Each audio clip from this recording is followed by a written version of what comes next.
I never finished high school, I never got my GED, and honestly, I always hated the education system. But in 2024, our wholesaling real estate business cleared over $1 million in profit. It's pretty crazy saying this out loud for a video because just a few years ago, my brother and I were creating this exact business in our mom's garage. This definitely isn't your typical come-up story, which is exactly why I think you need to hear it. I don't know about you, but I absolutely hated my high school experience. The traditional education system just made me feel like I was constantly inside of a box, and it did not work for me. Probably a little bit due to some debilitating OCD and other reasons, I could never focus on the work that was being asked of me because I honestly just really didn't care about it. I loved learning, but I loved learning about things that interest me, and things that didn't, it would take me forever to get done. After I realized that traditional education wasn't something that I excelled in, I started trying to find alternative methods to where I could make money planning for my future. I tried just about everything from selling bootlegged software for computers, taking phones and putting unreleased iOS on them. I remember one time when the Google phone first came out, I got a developer kit and I ended up stripping off the software on the phone and putting the new unreleased phone software on them and selling them online. However, I did sell one to a prince in Kenya one time and I lost the $900 I invested in the business and unfortunately couldn't do it anymore. Once I got to high school, I started feeling a lot of anxiety about my future and where I would go. A lot of my OCD and other issues I had that made learning very, very difficult for me caused me to feel incredibly insecure about what I was going to do in the future and what my life would actually look like. Throughout this whole process, I started looking at alternative ways to try to make money, from flipping phones to selling balance bracelets at the mall to a bunch of other solutions that didn't end up panning out for one reason or another. What I learned throughout this process is I really did love and enjoy the learning process. I just wanted to learn about things I cared and was interested in. The education system shoving things down my throat about calculus and algebra that I knew I would never use in the real world just didn't sit right with me. Throughout this whole time, I always felt this overwhelming weight that I wasn't sure exactly what my future was going to look like, and that scared the hell out of me. After a little while in forcing myself day in and day out to show up doing something I absolutely hated and also mentally was not in a place to be able to accomplish, I knew that I had to remove myself from the traditional education system. At this point, this was my junior year of high school and I decided to drop out. My friends thought I was running away from my problems. My parents thought I was making the biggest mistake of my life. However, I knew that this was not the path that was going to lead me to the life that I was hoping to live. Around my friend's senior year of high school,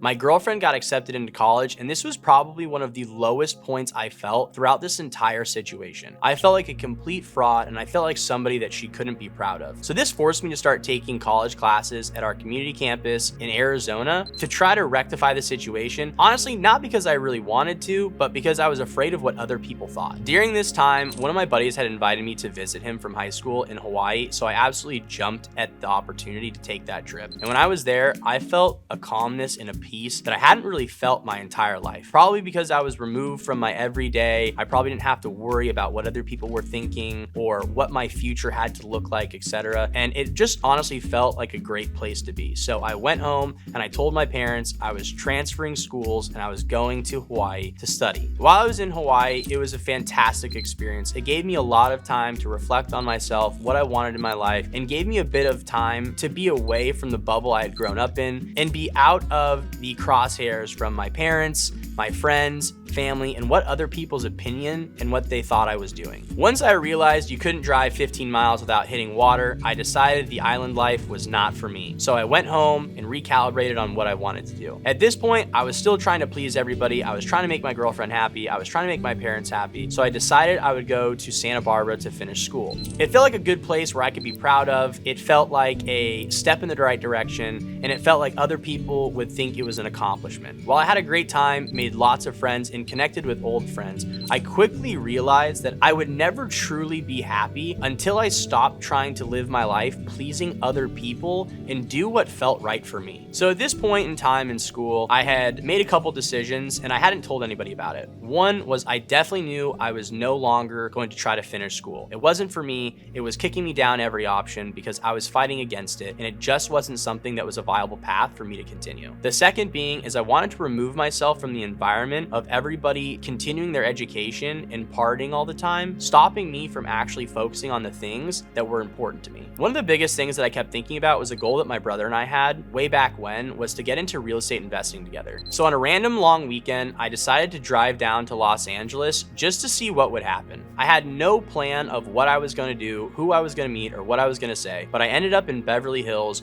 walking down Cannon Drive, door knocking real estate offices to see if anybody needed to hire help or have an intern that I could work for free. Luckily, I had knocked on the right door at the right time. There was a billionaire who owned a lot of buildings in Beverly Hills who was starting his brand new real estate brokerage and looking for people to help him in this entire process. Immediately after I had left that meeting, I walked downstairs feeling like for the first time in years, I'd actually had a purpose in what I was trying to accomplish and could see a little bit of light towards my goals. As I was driving back to school that day, I started contemplating the last few years of my life, why I had been so focused on pleasing other people and making everybody else happy except for myself. It really put me into a headspace of realizing that until I took care of myself, I wouldn't ever be able to take care of anybody else. And that was one of the main goals that I had. So I decided right then and there that I was going to leave school and move down to Los Angeles to start my new life in real estate. The following week, I packed up my dorm room, I put all of my belongings in my car, and I drove down to a 150 square foot room that I was renting with 6 other people to start my new life. At this point, it had been a couple months living in Los Angeles, working at the real estate office. Unfortunately, I wasn't getting paid at the time, so what I had to do is from 8 in the morning to 4 in the afternoon, I would work in the real estate office for free, and then from 5 to 11 at night, I would work at the California Pizza Kitchen in Brentwood off San Vicente to pay the bills. Once I realized this was going to be a grind, and this was not going to be as easy as I once hoped and expected, I knew I needed backup with me. After many long conversations talking to my brother, explaining how this is exactly the thing that we wanted to accomplish, he completely agreed and decided to pick up his life and move out to Los Angeles with me. So on September 1st, 2017, my brother packed up his car and moved out to Los Angeles with me to pursue our goals of getting into real estate. It was probably about 3 months after that point, we had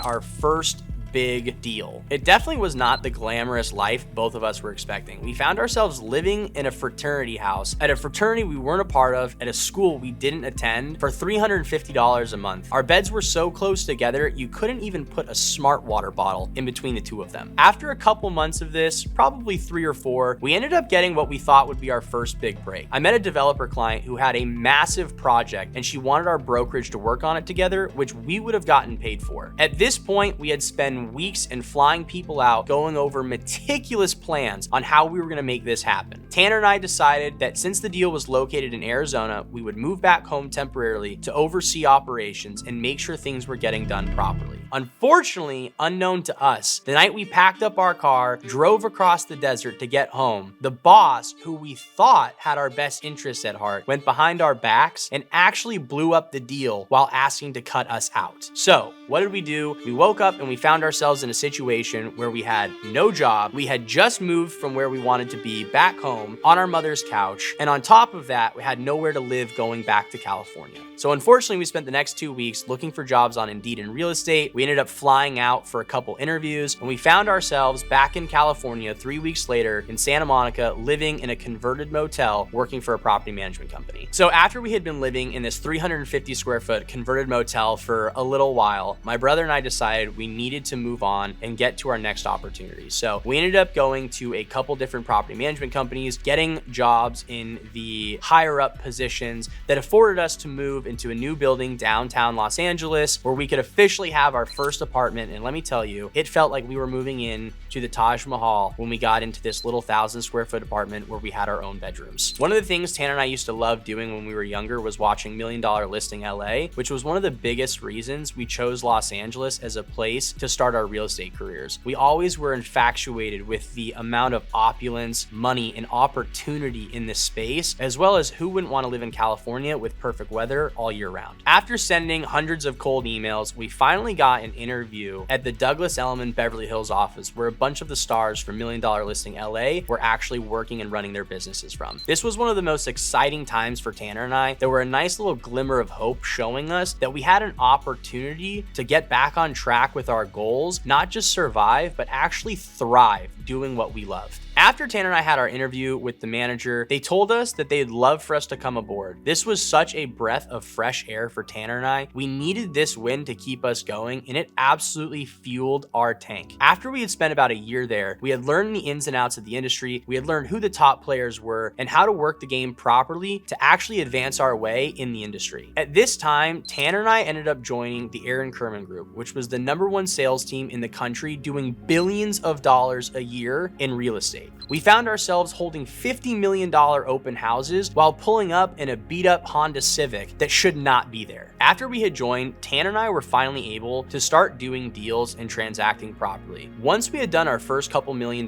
deals, it was right around this time we finally felt like we had had some success. We finally had some fire under us to continue building this momentum and this massive empire that we were hoping to.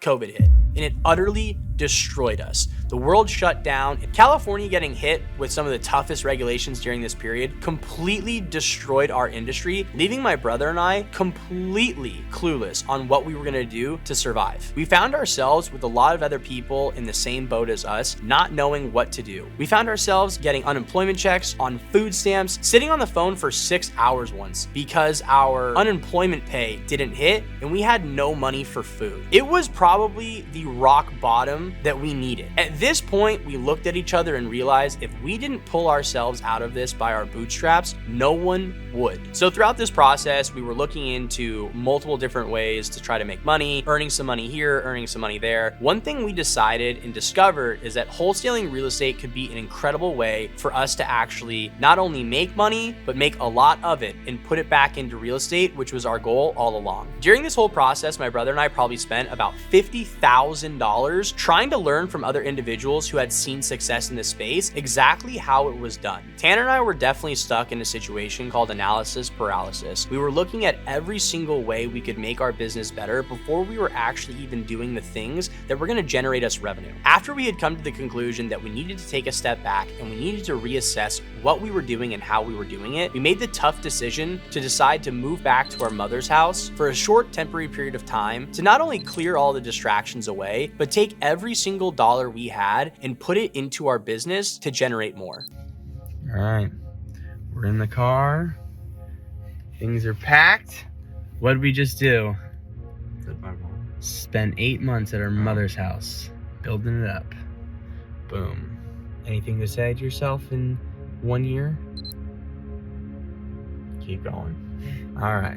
It took us 6 months to finally get our first wholesale deal in December of 2022. The first year after our first deal though, we were able to hit 7 figures in profit. Once Tanner and I started making some money and seeing some success in this business, one of the biggest things that had always been on our mind was reinvesting that into property. So we started purchasing Section 8 rentals to make sure no matter what happens in the future, we would always have a steady income. After trying a bunch of different ways to wholesale real estate, Tanner and I finally decided to take our unique experience with listing properties on the MLS and pair that with the properties that we were trying to wholesale, which essentially is called a novation. This completely opened up a new door for us. We were able to wholesale properties anywhere in the country without having a buyer's list of thousands of people we had to contact on a daily basis just to try to get a deal sold. One of the things that Tanner and I have gotten incredibly good at over the years is building out systems and refining them to get the outcomes we're looking for. So we took our knowledge, like I had said, from the MLS and our previous life of an agent and what we were doing now wholesaling real estate and combine the two of them to create a business that has provided more for us than we ever thought possible. Through working on these systems, Tanner and I were able to develop a process that was able to net us $196,000 in a single month with no employees, working from our living room with a laptop and a cell phone. Our business was consistently maintaining 90% profit margins while other businesses in the wholesale space are struggling to hit 50%.